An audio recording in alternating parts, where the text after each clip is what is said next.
bonsoir aussi à tous qui sont là. Je vais faire, chef, je ne sais pas, si tu as le temps, essaye de trouver le tweet de Fogna Simbe et de son ministre là, parlant du programme qu'ils ont, je ne sais pas, de la conférence panafricaine qui se tiendra au Maroc. On va aujourd'hui parler de l'usurpation qui est faite de l'idéologie panafricaine, une idéologie que beaucoup aujourd'hui de politiciens à leur fin parce que même si en quelque sorte la jeunesse africaine d'aujourd'hui est plus connectée à cette réflexion-là, même si elle est moins que avisée de l'idéologie de base en tant que telle du panafricanisme, sur tout ce qui l'englobe à travers ses pères fondateurs, notamment nous, la personne qu'on a le plus connue en Afrique ici, il s'appelle Nkrumah, à travers la réflexion en tout cas à la base du socialisme qui est né d'idéologie panafricaine, mais aussi de l'extérieur, qui est né à travers différentes communautés africaines qui sont parvenues à interagir et à s'interconnecter à travers leur culture, à travers toutes leurs différences à l'extérieur. Il faut aussi dire que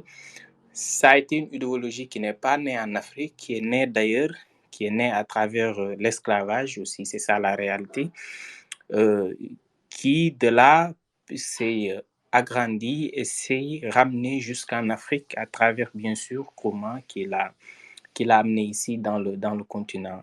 Maintenant, c'est d'évoluer de par Marcus Garvey, bien sûr, cette réflexion de Marcus Garvey arrivée à Nkrumah qui l'a amené dans le continent. On essaie maintenant d'évoluer passant par plusieurs personnes, notamment l'autre personne qui l'a bien incarné et qu'on connaît tous, c'est Thomas Sankara, qui a respecté pour moi certains principes de base qui étaient fondateurs de ce panafricanisme-là, qui était un panafricanisme de connexion, mais surtout un panafricanisme d'unité, de respect, mais aussi en quelque sorte de socialisme, c'est-à-dire d'égalité. Voilà. Mais aujourd'hui, ce qu'on voit, c'est des dirigeants qui ne sont pas du tout égalitaires parce qu'ils sont en train de faire tout ce qu'ils veulent chez eux, dans leur pays. Ils ne respectent aucune règle sociale, ils ne respectent même pas leur propre société. Et pourtant, c'est ces dirigeants-là aujourd'hui qui incarnent ou bien qui veulent incarner en quelque sorte le panafricanisme.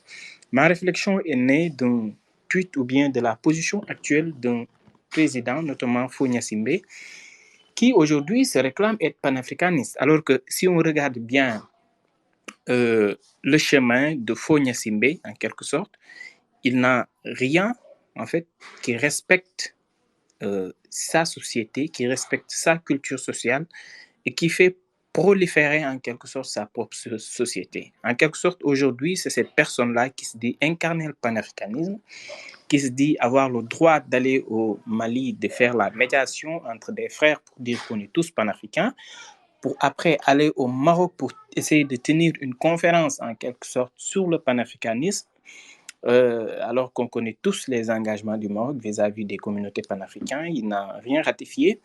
Et voilà, c'est des genres de personnes comme ça, comme dans d'autres cas même d'ailleurs. On avait bien connu ici le cas de Paul Kagame, qui on connaît l'atrocité qu'il est en train de commettre dans le Kivu du Congo en quelque sorte. Mais après, c'est une personne qui sort derrière pour dire qu'il se réclame être panafricain, qui avait même initié, lorsqu'il était président de l'Union africaine, en fait, une certaine démarche aux cotisations africaines visant à autonomiser l'Union africaine. Alors que derrière cette personne-là, c'est lui-même qui est en train d'exploiter d'autres Africains, de tuer d'autres Africains par la sous-traitance d'autres puissances étrangères, extérieures, occidentales. Voilà aujourd'hui ces genres de personnes-là qui incarnent le panafricanisme. On en parlera tant d'autres aussi sur des opposants, notamment celui de Ousmane Sonko qui essaie de l'incarner en quelque sorte ici au Sénégal, mais aussi l'opposant du Tchad, j'oublie le nom, ça me reviendra, je pense,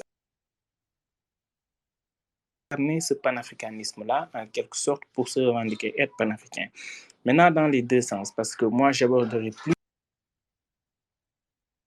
nos gouvernements et qui dirigent, qui, de chez eux, ne font rien dans le bon sens, rien qui tire leur société vers le haut, Mais derrière, c'est ces personnes-là qui se revendiquent être panafricains. À la fin même, on se demande c'est quoi être panafricain.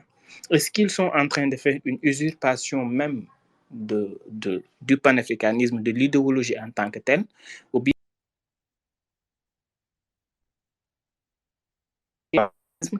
pour aller dans un sens que nul ne comprend. On n'oubliera non plus aussi ces dires de Macron après le sommet de la francophonie pour dire que le panafricanisme, en fait, c'est la langue française en quelque sorte, ce qui a été désastreux et catastrophique venant de sa part parce que c'est ne pas connaître le panafricanisme que ce n'est ni une question de langue, ni une question de culture, mais plutôt une question de communauté et de continent pour savoir que ça dépasse largement les cultures. Parce que ceux qui l'ont initié à travers l'esclavage, on peut notamment citer la communauté d'Haïti où Haïti a reflété ce qu'était le panafricanisme réellement. C'était des gens venus d'un peu partout du continent africain qui se sont retrouvés autour de l'essentiel, c'est-à-dire l'exploitation qu'on menait sur leur personne et qui se sont rendus être importants, capables de mener des combats, mais à travers une chose, c'est-à-dire l'unité. L'unité de tous ces frères et sœurs-là qui sont issus d'un même continent. C'est de là qu'est né le panafricanisme et Haïti en a été le symbole d'indépendance aujourd'hui reconnu parce que c'est dans cette terre-là qu'est né les premières fleurs là qui a permis à une communauté africaine d'acquérir son indépendance tout en étant panafricain. Donc, c'est au-delà d'une langue le panafricanisme parce que toutes ces personnes-là qui étaient venues des différents coins d'Afrique n'avaient pas la même langue, n'avaient non plus les mêmes cultures, mais pourtant ils se sont retrouvés autour de l'essentiel. L'essentiel, c'était quoi? C'était leur communauté, leur société et leur continent. Et ils ont pu abattre énormément de travaux, énormément d'efforts pour pouvoir accéder à leur indépendance, pour donner l'exemple d'Haïti. Voilà, c'était pour dire que c'est ne pas comprendre réellement ce qu'est le panafricanisme lorsque vous l'associez à une langue, parce que ce n'est nullement cette question-là. C'est plus une question de communauté et en plus une question de continent.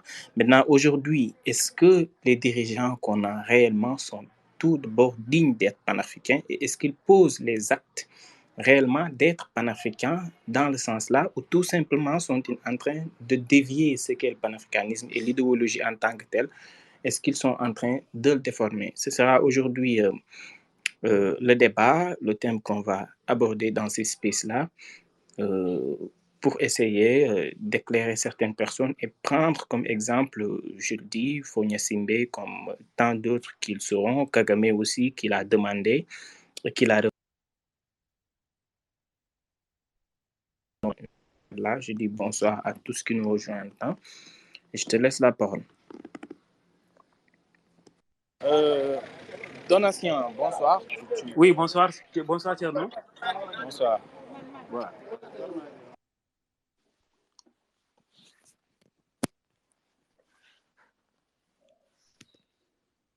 Vous me recevez? Parce que là, je n'entends rien. Voilà, vous me recevez? Oui, oui. Voilà, moi je pense que quand même je vais revenir un tout petit peu sur les fondements bon, je dirais peut-être les 3 points que je retiens quand même du panafricanisme et ensuite me lancer sur l'analyse un peu sur la situation actuelle des hommes politiques quand même qui crient sur tous les toits qui sont des panafricanistes. Je pense que le panafricanisme d'abord à la base, le but du panafricanisme c'est la recherche de l'unité culturelle, de l'indépendance politique et de la modernisation de l'Afrique sur la base de l'égalité des droits. Et cela aura pour conséquence simplement la rédemption de l'Afrique et l'Afrique aux Africains.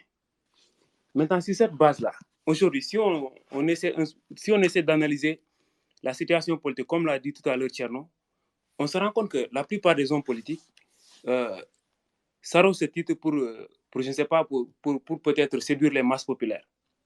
Parce que comment peut-on définir que, comme l'a dit Tcherno tout à l'heure, qu'en Afrique, c'est l'Afrique lui-même qui est l'ennemi de son frère. Je prends par exemple sur la crise malienne. On se rend compte que quand on regarde par exemple la majeure partie des tweets de nos frères ivoiriens, c'est des tweets qui sont de nature à dénigrer. Quand on regarde la position de certains hommes politiques, de certains présidents, on se rend compte qu'ils sont là pour défendre des intérêts des Occidentaux ou bien des intérêts autres que des intérêts de leurs frères africains. Donc je pense que les populations, aujourd'hui, nous les populations, nous la jeunesse peut-être, nous les masses populaires, nous sommes en avance par rapport aux hommes politiques. Aujourd'hui, le panafricanisme, par exemple, aujourd'hui, se ressent beaucoup plus dans les masses populaires. Soit, par exemple, ce sont des mouvements qui sont conduits par des activistes qui ont la voix qui porte, ou bien ce sont les jeunesses entre nous les jeunesses, nous nous retrouvons quand même, nous portons un même idéal. Et notre idéal, c'est quoi? C'est simplement l'Afrique aux Africains. Et nous essayons quand même de porter un message qui puisse toucher les masses populaires. Mais parmi les hommes politiques, on se rend compte que pour la plupart des hommes politiques, soit on tient ce discours pour accéder au pouvoir. Et comme on le dit, la fin justifie les moyens. Et quand on regarde à la base, certains hommes, dès qu'ils accèdent au pouvoir, en regardant leur agissement, on se rend compte que c'est-à-dire le discours qu'ils ont porté, le discours qui les a portés au pouvoir, n'a rien de panafricaniste. Donc aujourd'hui, si on se pose la question, parmi les hommes politiques qui s'arrogent du panafricanisme, est-ce qu'ils sont réellement panafricanistes dans le sang pur comme les devanciers qui ont été assassinés? Je pense que la question, si on veut passer ces hommes-là au tri, je pense qu'il y en aura peu quand même qu'on pourra taxer de panafricanisme.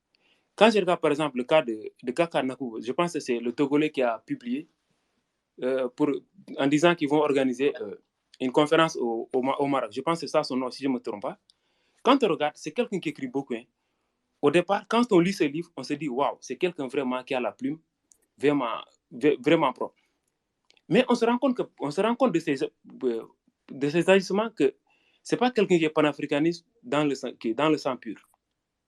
C'est quelqu'un qui est là pour défendre peut-être ses intérêts personnels. Ils vont organiser un congrès, soi-disant un congrès panafricaniste. Mais quand on va dans le fond du congrès, on se rendra compte que c'est un congrès pour vraiment tromper les masses populaires. Donc aujourd'hui, sur la question à savoir, les politiciens qui se disent panafricanistes, quel est leur but? Moi, je répondais tout court que simplement, ça a des fins politiques. Pour la plupart, je ne vais pas mettre tout le monde dans le même lot, mais pour la plupart, c'est à des fins politiques. Pas simplement, c'est les gens qui sont là, ils ont compris que maintenant, aujourd'hui, c'est le discours qui porte.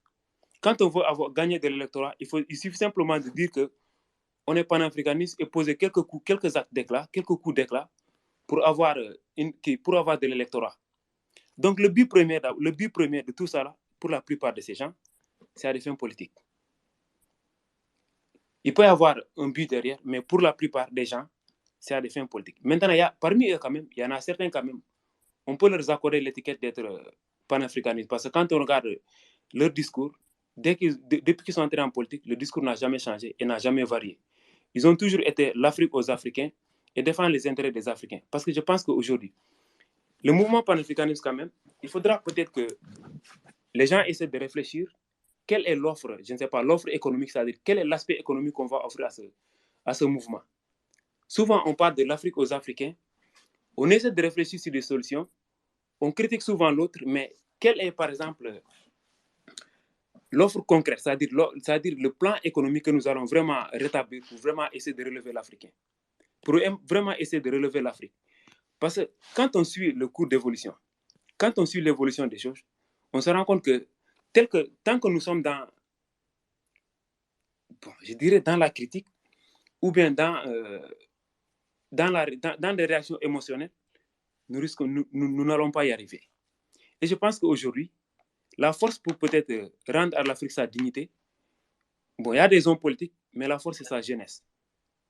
C'est la jeunesse africaine aujourd'hui qui a le pouvoir de ramener la dignité de l'Afrique. Pas simplement, nous avons le pouvoir d'imposer. Et moi, quand même, j'apprécie beaucoup nos frères maliens. Et Tcherno, sur cette question, vraiment, je vous félicite parce que vraiment, vous avez rendu la fierté à l'Afrique. Je pense que ce que le peuple malien a fait, on se doit aujourd'hui, en tant que jeunesse, quand même, d'imposer ça à nos gouvernants. C'est-à-dire, qu'est-ce qu'on fait? Dès qu'un président accède au pouvoir, on lui manifeste vraiment que voilà comment nous voulons que vous fonctionnez, et puis on lui impose vraiment la stratégie, je ne sais pas, on lui impose vraiment une marche à suivre pour vraiment pouvoir rendre l'Afrique aux Africains. Et je pense que peut-être je vais m'arrêter sur ça, parce que j'étais en train de prendre des notes, et je suis un peu perdu dans mes notes, et je reviendrai plus tard pour vraiment peut-être approfondir ma réflexion sur ce sujet. Ok, merci. Tournesol. Bonsoir les garçons, salut Tierno, salut Chex, salut Donatien, bonsoir à tous. Merci pour ce space. Je me suis permise de monter très rapidement parce que je pourrais malheureusement pas rester, mais c'est un sujet qui m'intéresse et vous le savez. On a fêté un triste anniversaire hier, c'est l'anniversaire de la mort d'Amilcar Cabral en 72, et il évoquait en 73, pardon, et un an avant, à l'enterrement de Nkrumah, il évoquait le cancer de la trahison. Et c'est un cancer de la trahison qui est dans nos rangs entre Africains. Et je crois qu'il ne faut pas perdre de vue cet esprit-là, et c'est à dessein hein, que je cite cette partie-là du discours de ce grand panafricaniste qui est malheureusement très peu cité à mon goût, je trouve. Pour la simple bonne raison qu'il faut aussi rappeler que le panafricanisme, c'est aussi la lutte contre toute forme de domination et contre l'impérialisme. Et cette lutte-là n'a jamais cessé. Et au sein même du continent, il y a encore des pays qui se sont formés, parce que ça aussi, c'est quelque chose qu'il faut aussi rappeler, que les nations se sont créées en fonction des décolonisations. Et chaque nation se forme de manière individuelle au sein d'un espace commun en fonction de cette histoire-là. Et on comprend aussi aujourd'hui, c'est quelque chose qu'il faut expliquer aux personnes qui ne sont peut-être pas initiées à ces questions-là et qui n'ont peut-être pas cette mémoire-là, notamment, et je pense à la diaspora, qui est très éloignée parfois, hein, une certaine partie des diasporas, et c'est l'enjeu même du panafricanisme, cette communauté dont tu parlais, je crois, Tierno ou Tchèque, de cette diaspora, qui n'est pas forcément au courant de cette histoire qui a forgé aujourd'hui ce que sont les nations aussi, qui a aussi forgé ce que sont les nations aujourd'hui en Afrique. Et cette lutte contre l'impérialisme, elle a encore lieu aujourd'hui. Et je crois qu'effectivement, le réveil de beaucoup de pays, et notamment à l'Ouest, l'Afrique de l'Ouest, francophone, que ce réveil, il attire l'attention et puis surtout il inquiète, comme l'a dit Donatien, et qu'effectivement, les populations africaines, et aussi beaucoup, et je suis très heureuse que ce mouvement renaît en quelque sorte, et qui attire l'attention, et on est de plus en plus nombreux à s'intéresser au panafricanisme. Effectivement, c'est inquiétant. C'est-à-dire que non seulement sur le continent, mais également dans la diaspora. Et donc, ils vont, dans la mesure où il y a un manque de confiance terrible quand même sur ce récit, cette histoire qu'on a aussi imposée par rapport à celle du continent, on va essayer de s'approprier cette notion panafricaniste. Donc, on va proposer un récit alternatif dans des pays qui ne sont pas forcément, d'ailleurs, et c'est peu de le dire, marqués par cette idée du panafricanisme. Mais gardons espoir, parce que sur le continent, il n'y a pas que les populations qui agissent de manière panafricaine, avec une pensée dans lesquelles, dans certains gouvernements, il y a des panafricanistes, et les politiques vont dans ce sens-là. C'est pas parfait, c'est vrai. Mais aujourd'hui, dans la lutte contre l'impérialisme et contre cette domination, notamment occidentale, il y a un nouvel ordre mondial qui est en train de se dessiner. Et certains pays, notamment africains, je pense notamment aux pays qui sont membres des BRICS ou ceux qui vont y entrer, l'Afrique du Sud notamment, et pas seulement, l'Algérie également, ont une politique de soutien aux pays qui se réveillent, et qui ont aussi une politique en faveur de la libération, et notamment sur des territoires aujourd'hui encore colonisés, et c'est comme ça qu'on l'appelle d'ailleurs, la dernière colonie d'Afrique, notamment en soutien au Sahara occidental.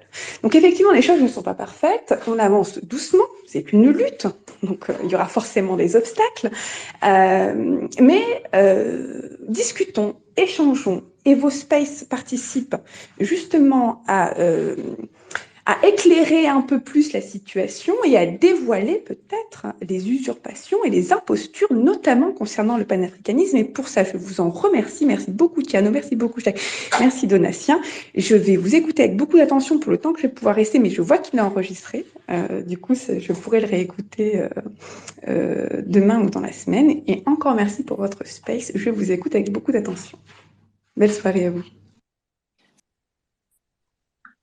Oui, bonsoir. Merci, chef, pour la prise de parole. Donc, moi, mon intervention, c'était aussi une forme de questionnement. C'est le panafricanisme, de quoi s'agit-il? Parce que aujourd'hui, si on voit les combats qui sont menés au nom du panafricanisme, on perçoit des lignes de fracture entre ceux qui mélangent l'esprit panafricain de leur lutte avec un anti-occidentalisme, avec un anticolonialisme, un anticapitalisme. Donc, il y a un patchwork de positionnement qui n'est pas assez clair à définir et qui fait que peut-être que les combats qu'on mène en tant qu'Africains pour s'unir, pour être solidaires entre nous, pour préserver ce que nous avons dans nos sociétés avant de pouvoir nous ouvrir aux autres, pour que tout ceci soit quelque chose de cohérent dans un esprit de combat, entre guillemets, idéologique déjà, et aussi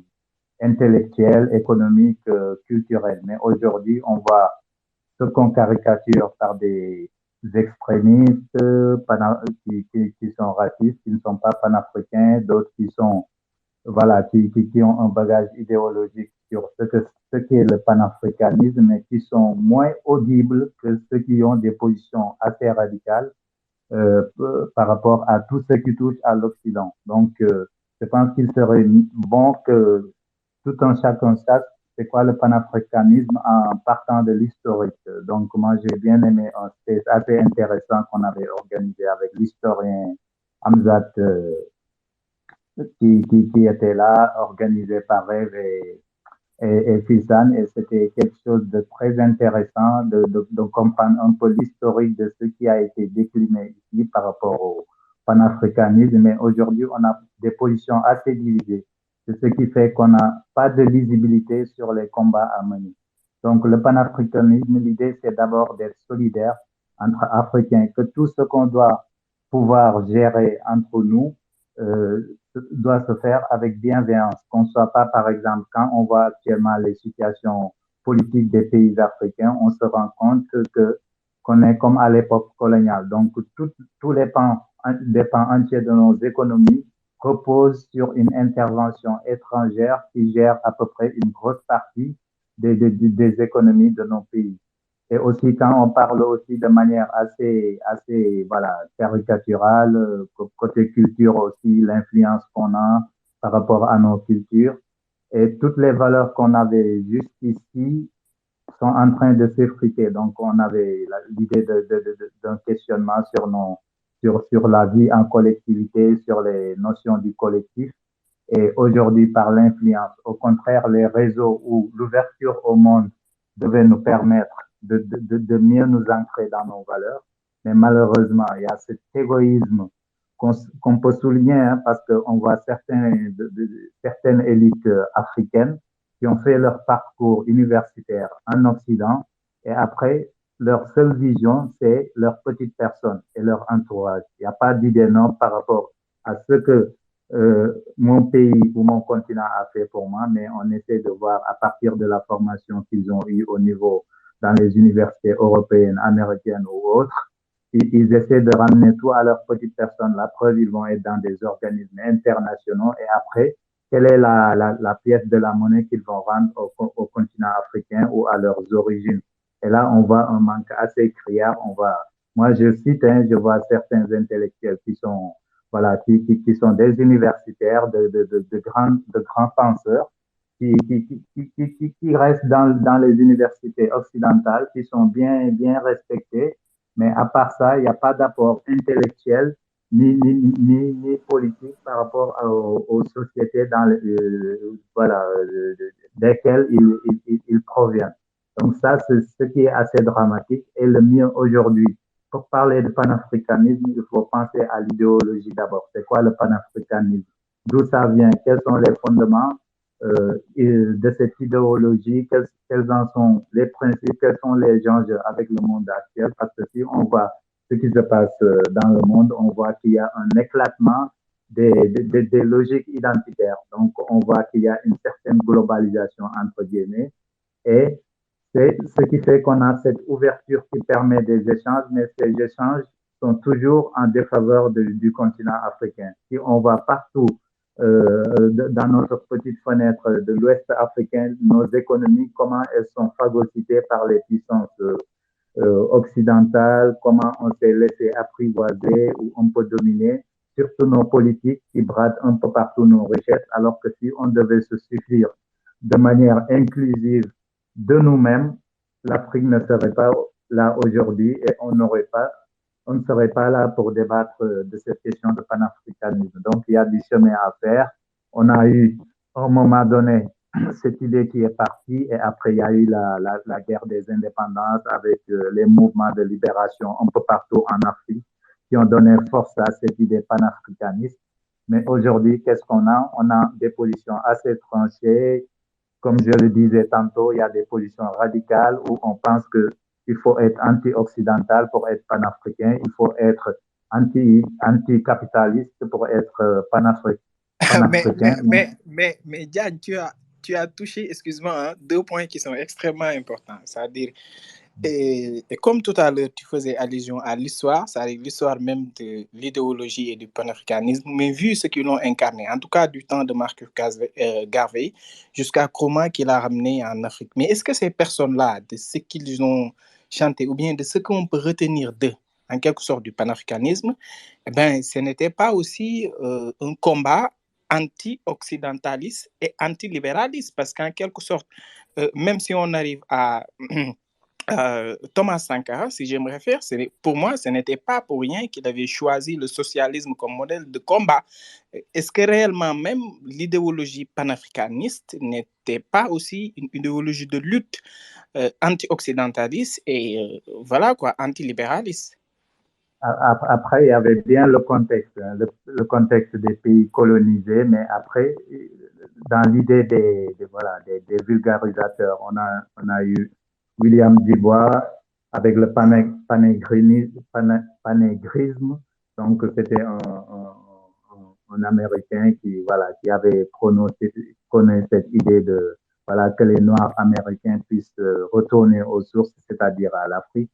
Et après, l'idée a été née avec les Marcus Garvey, mais il y avait bien un contexte historique qui était là avec les colonisations.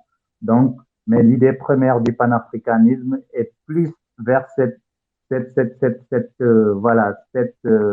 inscription inclusive. D'abord que les Africains soient solidaires entre eux et après que les champs puissent s'élargir après à l'extérieur. Même s'il y avait derrière il y avait un soubassement assez culturel. Il y avait une lutte culturelle aussi. On a vu un peu les mouvements de la négritude aussi sur le plan de la littérature avec les Césaire et Senghor qui avaient deux positions diamétralement opposées, une plus incisive et une autre qui est assez lénifiante, ça veut dire assez métissée dans son approche.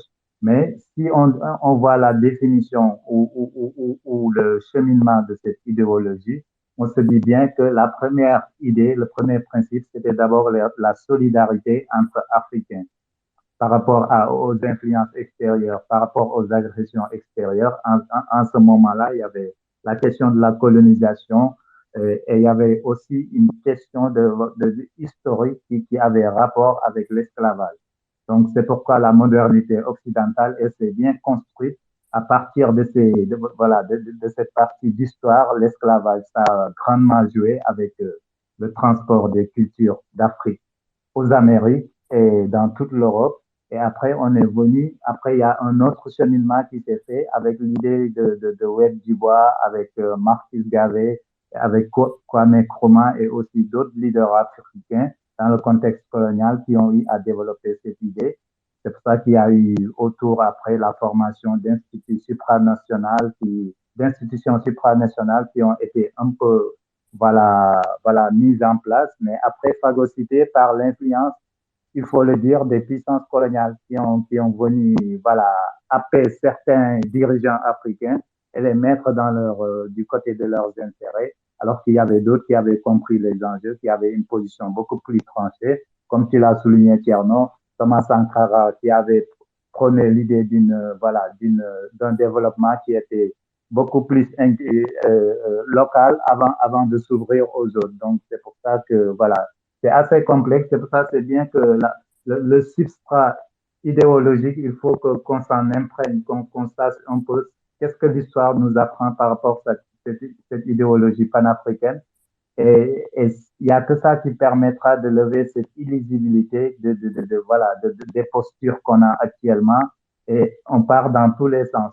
On part dans tous les sens. Si aujourd'hui on n'en est pas là, c'est qu'il y a quelque chose dans l'idéologie, dans les principes qui ont été un petit peu zappés ou qui ne sont pas assez bien compris. Donc voilà, je vais m'en arrêter là pour laisser la parole à d'autres. Oui, d'accord, Diane Cher. Mais rapidement, si je peux me permettre et rebondir sur la question que je disais par rapport à nos dirigeants et de l'usurpation. Moi, je pense que sur la question-là, et même si on fait un rappel historique, le pourquoi ils n'aiment pas ou bien ils ne voudraient pas faire valoir cette idéologie-là historique du panafricanisme, mais c'est tout simplement parce qu'ils n'en sont pas, en fait, pour la liberté. En fait, ils sont des anti-libertés en quelque sorte. Parce qu'il faudrait aussi savoir une chose, c'est que le panafricanisme a d'abord été une lutte de libération, c'est-à-dire une lutte d'indépendance. Maintenant, moi, ce que je trouve, c'est qu'on a aujourd'hui des dirigeants qui ne sont pas pour cette indépendance-là, même si on peut dire, comme l'a si bien rappelé Diagne, qu'avant, c'était plus une lutte de libération, mais plutôt anticolonialiste. Mais si on reprend le mot jusqu'à présent et qu'on relate à nos temps et qu'on parle de néocolonialisme ou néo-impérialisme, je pense que cette lutte, elle est toujours d'actualité. Et moi, je pense que ce sont eux, en fait, nos dirigeants-là, qui sont les premiers exerçants de cette néocolonialisme en quelque sorte, parce que ce n'est plus le pourquoi on met le mot néo, parce que ce n'est plus en contact direct que l'Occident ou bien le colonisateur le fasse, mais il le fasse par le biais d'une autre main. Et cette autre main-là, nous, en Afrique, dans le continent, ce sont nos dirigeants. Donc, c'est eux que ça impacterait de faire valoir, de faire vivre et de faire vivre en quelque sorte l'idéologie initiale, l'idéologie d'origine du panafricanisme, parce qu'ils sont des néocolonialistes en quelque sorte, ils sont des anti-libertés en quelque sorte, alors que le panafricanisme d'origine a été un mouvement de lutte pour la liberté et la libération des Noirs. Et je pense que même si on en prend la référence, si Haïti en a été aujourd'hui la référence en tant qu'État de cette lutte-là, qui a eu son indépendance à travers plusieurs communautés qui se sont unies pour lutter, je pense que là-dessus, on peut se dire que réellement, ce qui, en tout cas, tamise ou a nourri le panafricanisme de son temps, ça a été la lutte pour les libertés. Maintenant, eux, ils ne veulent pas de ce panafricanisme-là, c'est-à-dire d'origine, et qu'aujourd'hui, on nous chante en quelque sorte une idéologie panafricanisme tropicalisée par rapport à notre temps, eh bien, c'est archi faux. C'est tout simplement pour se cacher derrière quelque chose qu'ils ne voudront pas faire valoir. Pour moi, l'idée a été là. Maintenant, et d'ailleurs, je tiens pour rappel le space que j'ai accroché là-dessus, que Rêve avait fait avec un invité, Hamzat en l'occurrence, qui avait fait un très bon exposé. Et moi, j'en prends sur les dires de Hamzat quelque chose que j'avais pas prêté attention avant et que à travers ces espèces-là, j'ai prêté beaucoup attention. C'est lorsqu'il dit qu'il faudrait tenir en compte une chose, c'est que lorsqu'on prend toutes les autres idéologies, notamment le socialisme ou le libéralisme ou tout autre type d'idéologie, en fait, ces personnes-là qui ont vu naître cette idéologie-là ont survécu jusqu'à leur bout, jusqu'à la fin, pour pouvoir exprimer et expliquer clairement ce qu'était l'idéologie. Mais le panafricanisme, c'est l'unique idéologie. Ces originaires, ces personnes-là qui l'ont initié au début, vivre jusqu'au bout de l'idéologie. Ils ont tous été assassinés, été tués, ou d'autres ont été dissous dans le site ou autre. Et ça impacte parce que, pourquoi ça impacte? Ce que ça veut dire, c'est que lorsqu'on interpelle très souvent l'idéologie, on a le plus souvent d'un sentiment ou d'un regard d'échec, plus qu'un regard d'abouti. Par exemple, si on regarde ce qui a été abouti en Haïti, sur le plan du panafricanisme, eh ben, on se dira, mais c'est quelque chose d'extraordinaire et de fabuleux parce qu'il y avait beaucoup de congrès intellectuels panafricains qui existaient, qui étaient là, mais pourtant, ça n'a pas été expliqué. Et pourtant, ces personnes-là qui, d'autant, qui du moins, dans le temps, ont incarné ce panafricanisme-là ont tous été assassinés. Donc le regard que l'autre a de ce mouvement-là, c'est plutôt quelque chose d'un isme qui n'est pas abouti, en quelque sorte, qui est toujours vu à l'échec parce que toutes les personnes qui l'ont porté, qui l'ont défendu, qui l'ont initié en quelque sorte ont été assassinées. Et malheureusement, c'est ce regard-là qui pense le plus et qu'on se pose une question de se demander réellement qu'est-ce que c'est. Mais on sait réellement ce que c'est en fait. Parce que moi, des fois, lorsqu'on me pose la question, ça me met un rire de me dire réellement qu'est-ce que c'est le panafricanisme. Parce qu'on sait réellement ce que c'est le panafricanisme. Ça a été un mouvement qui a été là et quelque chose que l'on ne voudrait surtout pas faire valoir par rapport au panafricanisme, si on se réfère toujours à l'histoire, c'est le fait de voir plusieurs communautés en fait, d'Afrique, venues d'Afrique, que ce soit du sud, de l'est ou de l'ouest, ou bien du nord, se réunir autour d'un essentiel. En fait, c'est ça que traduit le panafricanisme. Et c'est ce mot-là, essentiel, oui, maître. Pourriez-vous nous laisser... J'aimerais apporter ma petite contribution parce que là, je vous ai suivi, c'est un discours un peu intéressant, mais peut-être avec votre permission, si ça peut... juste, nous, on revient quelques années avant l'indépendance parce que nous avons... Il y a risque de confondre les panafricanismes de 55, 56, 54, au panafricanisme de 63 et aujourd'hui. Parce qu'on dit que chaque peuple constitue une génération et chaque génération est responsable de son histoire, de sa mission, soit de la trahir, soit de la sauvegarder. Le premier mouvement panafricanisme avec les Kwame Nkrumah, les Julius Nyerere, c'était beaucoup plus le mouvement de revendication et d'accès à la souveraineté, à l'indépendance, suite au principe adopté par la Charte des Nations Unies sur le principe d'autodétermination du peuple, ce qui avait conduit les peuples colonisés de l'époque à chercher en quelque sorte cette affirmation d'être des États indépendants. Et c'était vraiment la convergence des luttes pour les indépendances africaines. Et qui avait conduit quand même aussi à la traite entre les États africains ou à la reconquête de la dignité africaine, l'histoire, la philosophie, tout ça, tous ces mouvements avaient créé dans l'âme des peuples africains une certaine volonté de nous démarquer du colonialisme ou de dominateurs venant d'ailleurs.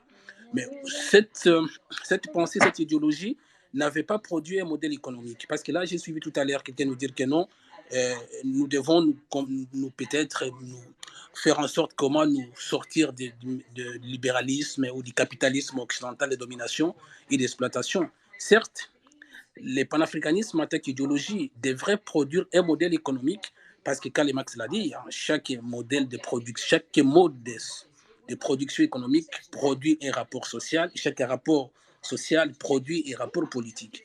Alors, mais Maître Paul, sur quoi basez-vous vous basez en quelque sorte pour dire que ce panafricanisme-là n'a pas été un modèle économique? Donc, oui, non, ce panafricanisme n'était pas un modèle qui devrait construire une société solide avec des valeurs enracinées dans le temps. Donc, c'était beaucoup plus un mouvement de revendication et d'affranchissement des peuples face à la domination occidentale pour accéder à l'indépendance. Cela étant, ça nous a... Maître, c'est pas pour vous couper. Hein. Juste une question avant que vous finissiez la phrase, au fait. Lorsque vous parlez d'indépendance et de libération, par exemple, des anciennes colonies, directement, il y a un modèle économique derrière. Parce que lorsqu'on est indépendant et qu'on n'a pas de modèle économique et qu'on lutte pour avoir une indépendance sans élaborer le plan de sauvetage en cas où le colon ne sera plus là, parce que c'est quand même elle qui gérait toute notre économie. Donc, oui, il y a un modèle économique qui était derrière. Vous allez comprendre. Parce qu'en fait, avant la rencontre que nous avons faite avec les Occidentaux, l'Afrique avait les modèles économiques, ce qu'on appelle les modèles économiques ou les modèles politiques, par ce qu'on appelle les sociétés sans État.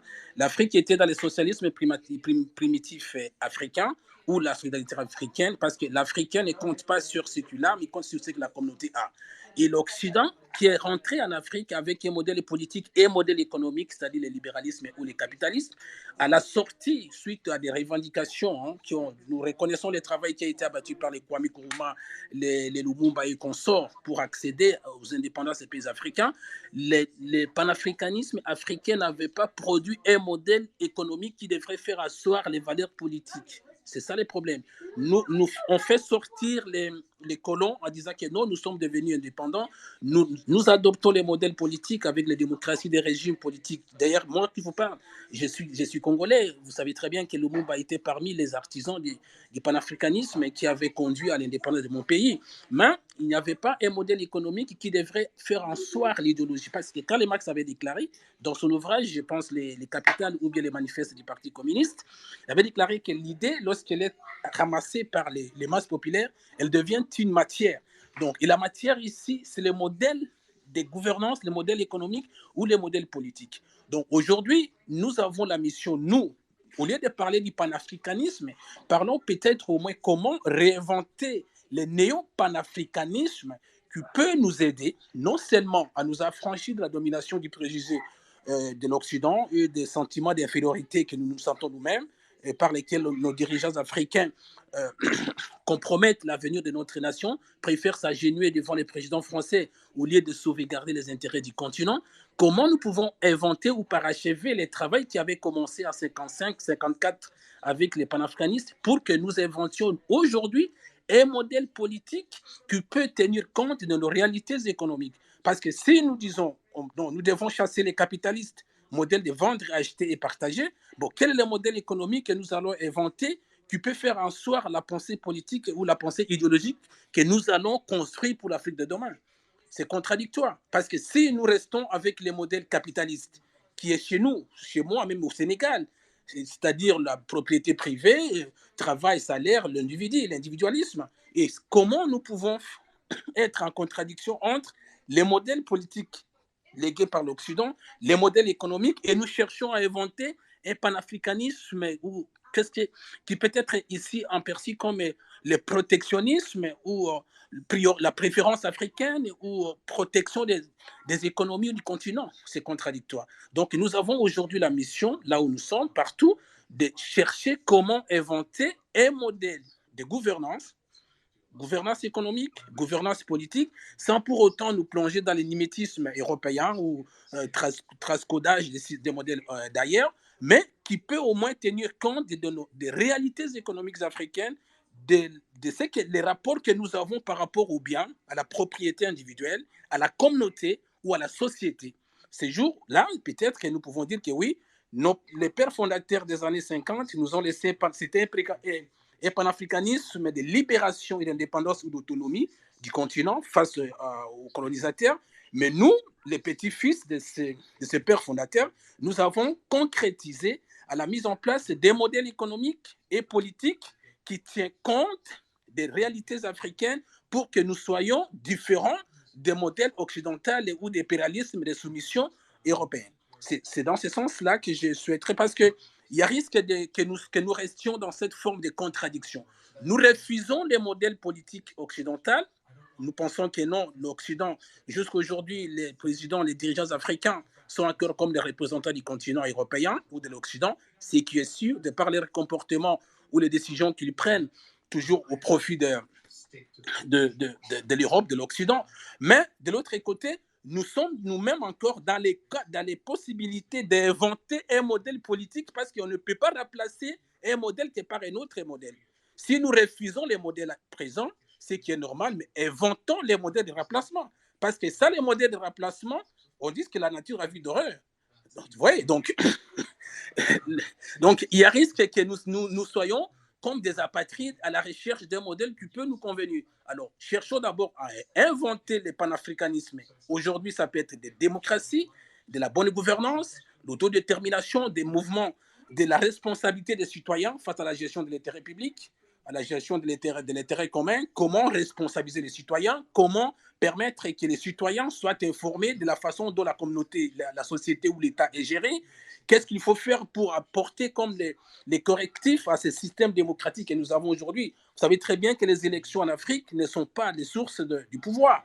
Donc, c'est ailleurs qu'on détermine qui doit être ministre de la Défense, ministre de l'Économie. Alors, quelle forme d'organisation politique avons-nous besoin aujourd'hui qui peut tenir compte des réalités économiques, des concepts ou de la conception que nous avons par rapport à l'économie, par rapport à l'individu et par rapport à la communauté? Merci. Inch'Allah, ça n'arrivera plus. Et pour parler tout à l'heure discussion avec M. Paul lorsqu'il parlait qu'il n'y a pas eu de référence ou de modèle économique.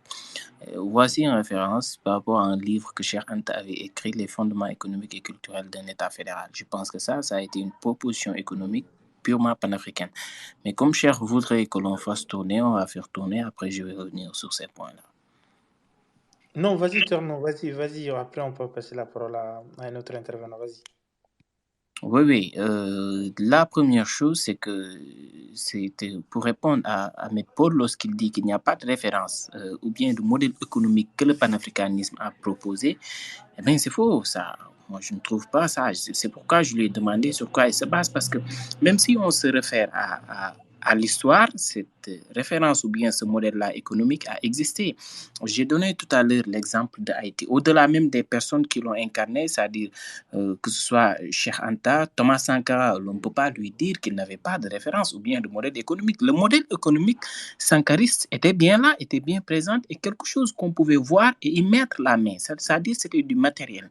C'était de consommation burkinabé, c'était un système qui faisait vivre et survivre les Burkinabés de par l'économie burkinabèse et le système burkinabé. C'était quelque chose qui était là, qui était vivant. Et de par ça, il affranchissait les frontières burkinabées pour aller chercher quelque chose d'autre, c'est-à-dire dans le continent africain, mais à la base, c'était de l'africanité avec les Africains. C'est-à-dire ça, vous ne pouvez pas dire que ce n'était pas un modèle économique. Au-delà de ce que relate Cheikh Anta Diop dans son livre-là, il y avait aussi le modèle, en fait, d'Haïti. C'est-à-dire Haïti n'a pas été qu'un modèle d'indépendance ou bien de libération. Il faudrait voir ce qu'a été Haïti d'après les indépendances, comment l'État haïtien en tant que tel s'est organisé autour de ses intellectuels, autour de sa population pour pouvoir bâtir quelque chose. Maintenant, l'idée en est que l'Occident, et ça c'est vrai, je vous suggère d'en lire sur, je pense, même sur Cheikh Anta et beaucoup sur l'histoire, que Haïti a été manœuvré de toutes les manières pour que en fait, cette référence-là, économique-là, ne pourrait pas éclore et ne puisse pas servir de modèle à d'autres par les Occidentaux. Ils l'ont fait de tous les moyens pour que, voilà, l'économie haïtienne, que Haïti ne reste qu'une référence en termes de libération et d'indépendance des Noirs, parce que avec Haïti, on assistait à la première fois où un État fait de Noirs par des Noirs, dirigé par des Noirs, eh bien, ont revendiqué leur indépendance et ont eu gain de cause à travers cela. Maintenant, ils ne voulaient pas que le modèle haïtien se répète un peu partout en Afrique. Cet échec-là, politique, l'Occident ne voulait pas que ce soit aussi un échec économique. Mais il y avait réellement un échec économique en Haïti. Et il y avait réellement un modèle économique en Haïti, mais aussi il y avait un modèle diplomatique en Haïti. Parce que qui dit que Haïti et l'Éthiopie se sont rencontrés à un moment donné pour défendre la cause noire.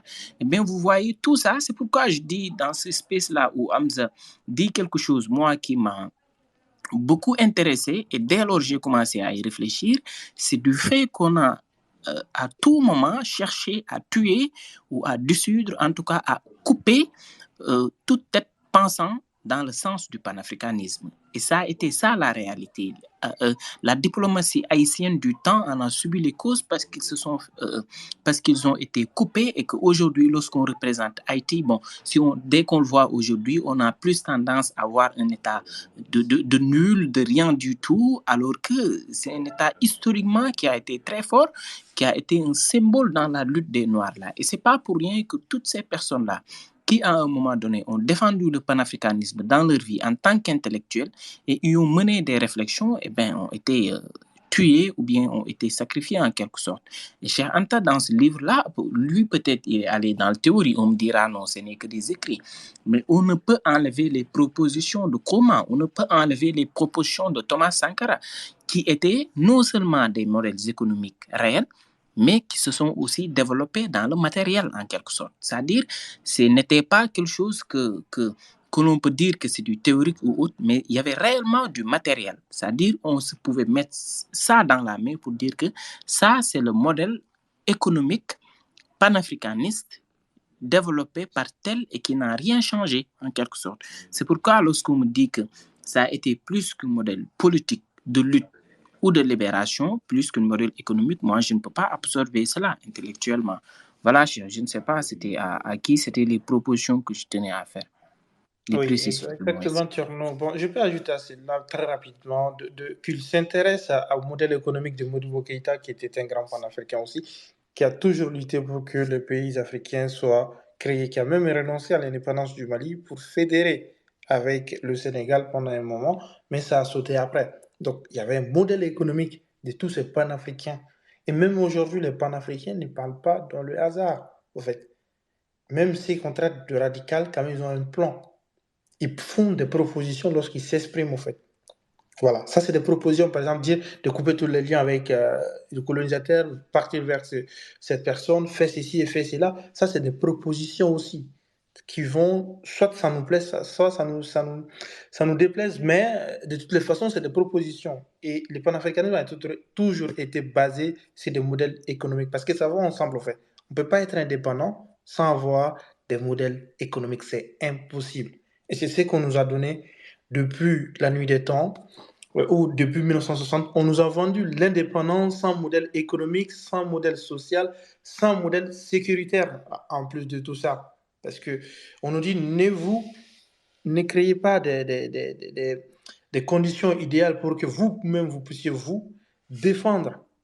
Le modèle économique, ne vous en faites pas, cultivez du coton, cultivez ceci et cela, nous, on viendra acheter derrière.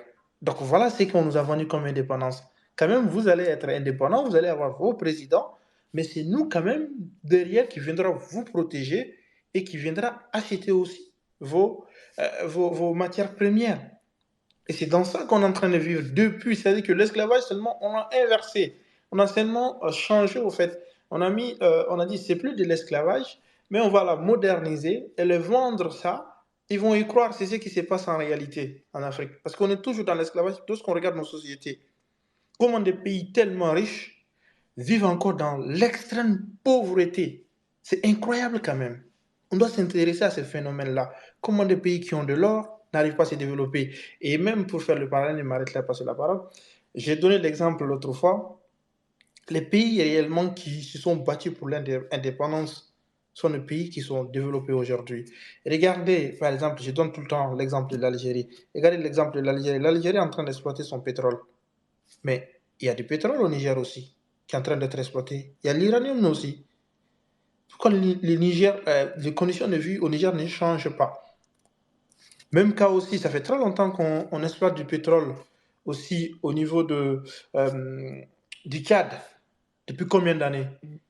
Est-ce que ça a changé quelque chose sur l'économie tchadienne? Je pose bien la question et on connaît tous la réponse. Hors des pays, par exemple aussi le Qatar, le Dubaï, qui ont découvert seulement que du gaz, sont devenus des pays tellement puissants aujourd'hui qu'ils donnent même diplomatiquement, ils sont tellement forts aujourd'hui qu'ils donnent même des instructions à des pays qui sont connus dans la diplomatie, qui poussent même ces pays à aller faire de la guerre à d'autres pays pour les payer derrière. Mais et nous alors, en Afrique, on a quoi? À part se critiquer, à part passer tout le temps, au lieu de s'unir, on se divise dans notre société. On est toujours en train de chercher la petite bête chez notre voisin. Bonsoir, Cheikh et Tcherno. Je pense qu'il y a il y a une dame avant moi là, si je me trompe pas. Oui, comme Ada a déjà parlé, donc je te laisse Ah, t'exprimer. ok, d'accord, je Je savais vais pas. donner à la grande Ok, sœur. Voilà. d'accord, Parce qu'on bonjour à tous. on va pas tarder à fermer l'espace au fait, donc du coup, Ah, c'est déjà je la laisse fin. l'opportunité aux gens qui veulent s'exprimer, qui s'expriment. Rapidement, ok. D'accord, déjà merci à vous les infatigables, Cheikh et Tcherno, pour tout le travail toujours avec les spaces, les sensibilisations, etc. Bon, en fait, en ce qui concerne le panafricanisme, en fait, moi j'ai surtout l'impression qu'il y a de plus en plus un fossé grandissant en fait entre une tendance en fait, les gens ne cessent pas de se balancer des invectives. Il y a il y a certains entre guillemets panafricains qui passeront leur temps, par exemple, à dire à, à critiquer en fait vertement ceux qu'on estime peut-être être des collabos et en même temps ceux aussi qu'on estime être des collabos aussi qui passent en fait leur temps à traiter aussi les autres de panafricains entre guillemets, voilà, vous m'excusez du terme, etc. Donc en fait il y a une sorte d'atmosphère de plus en plus malsaines, quoi, généralement que ce soit sur les réseaux ou même dans la vie quotidienne. Alors qu'en fait, je pense que au fond, nous sommes tous animés quelque part de panafricanisme. Chacun d'entre nous, au fond, en tant qu'Africains, même si on ne se connaît pas tous forcément, on a tous une partie de panafricanisme. On a visité d'autres pays africains, on est allé dans tel et tel endroit, on sait un peu ce qui nous rassemble. Il y a aussi certaines choses sur lesquelles on n'est pas forcément sur la même longueur d'onde. Mais je pense qu'en fait, au fond, il y a ça. Donc, vraiment, il faut peut-être essayer de plus en plus renforcer le dialogue, de plus en plus essayer d'échanger parce que vraiment, c'est devenu terrible, hein, que ce soit sur les réseaux sociaux. Il y en a qui vont traiter d'autres de sophistes, d'autres qui vont dire qu'un tel est un cuistre. On va avoir, par exemple, quelqu'un en parlait tout à l'heure, un Kémy Seba, par exemple, qui a des méthodes assez agressives. Et souvent, on a l'impression aussi qu'on essaie un peu de manipuler, en fait, les gens et de ne pas forcément aller jusqu'au fond des choses en expliquant. Mais ça aussi, c'est une posture qui fait que souvent on peut perdre des soutiens. Mais au fond, en réalité, ce qui fait la différence entre nous et certains aussi, c'est vraiment ce sentiment patriotique là où on met en fait l'Afrique au-dessus de tout.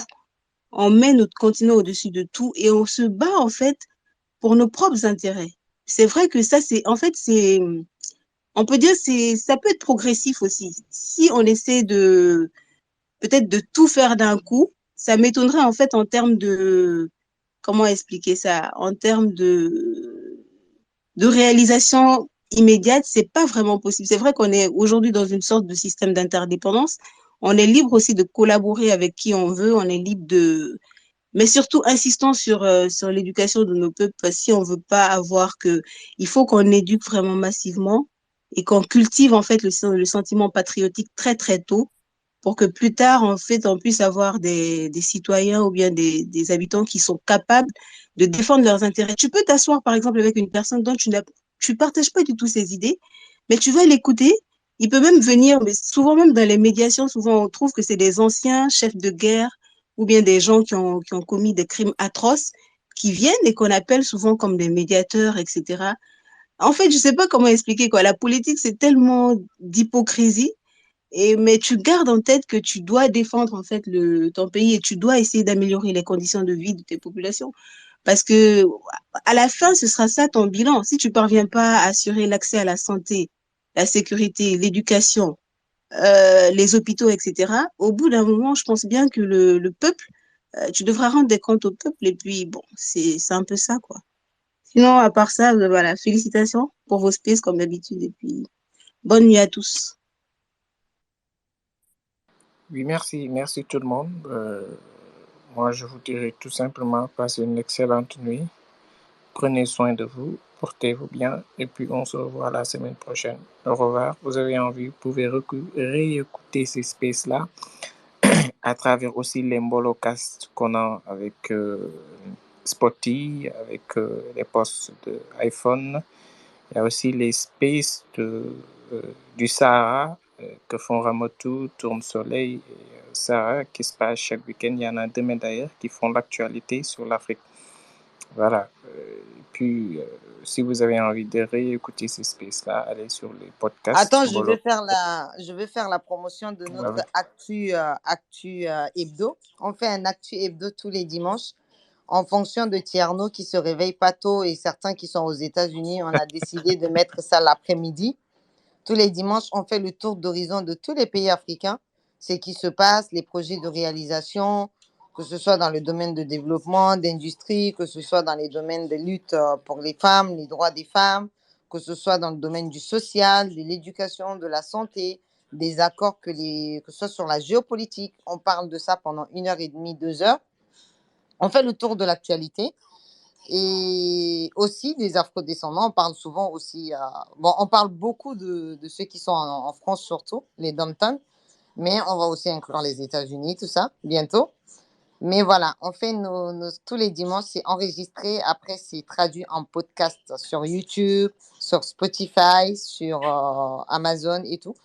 Voilà, on essaye de sensibiliser un maximum de jeunes pour pouvoir savoir ce qui se passe sur le continent. Voilà, de tout. On passe de l'éducation à la santé, de la santé au développement, tout, voilà. Alors, venez sur nos spaces Actu Hebdo Afrique tous les dimanches, s'il vous plaît. Et je lance aussi un appel à un regroupement. Sortons de nos partisaneries politiques parce qu'on est de tel parti en Afrique ou parce qu'on soutient tel dirigeant qu'on ne s'entend pas. Non. Soyons juste unis et parlons Afrique que de parler dirigeants parce qu'aujourd'hui, l'Afrique est là où elle est à cause de ces dirigeants-là. Et ça, c'est mon avis. Et cet avis-là, je le garde. Si l'Afrique n'avance pas et qu'elle est à la ramasse, c'est aussi à cause de ces dirigeants-là, à cause de cette élite-là. Sortons de ça. Mettons de côté les partisaneries politiques, les partisaneries ethniques, les partisaneries communautaires ou même religieuses, mais parlons d'une seule voix d'Afrique, au fait, tout simplement. Parlons d'Afrique, parlons de ce qui se passe sur notre continent, parce que c'est dommage de voir autant de jeunes Africains se noyer dans la Méditerranée parce qu'ils espèrent avoir un Eldorado au-delà de cette Méditerranée-là, qui est aujourd'hui devenue un cimetière à ciel ouvert. Aujourd'hui, si vous voyez en France, vous avez par exemple des migrants sans papier qui travaillent sur les chantiers des Jeux Olympiques. Il y a même eu un article du Parisien sur ça. Et comme l'a dit Cher, on est une communauté qui n'est pas unie. Personne n'a fait d'espèce sur ça. Personne n'a retweeté cet article-là, alors que ces gens travaillent sur les chantiers des Jeux Olympiques. On a dit dénonçons le Qatar parce qu'il y a eu des morts, mais on n'a pas parlé des migrants sans papier qui travaillent sur les chantiers des Jeux Olympiques de Paris et qui ne sont même pas reconnus, ne serait-ce que par la sécurité sociale ou ne serait-ce que dans ce plan de réforme en retraite et qui sont laissés au banc de la société, tout simplement. Merci beaucoup, les gars. Merci. Merci, elle a tout dit.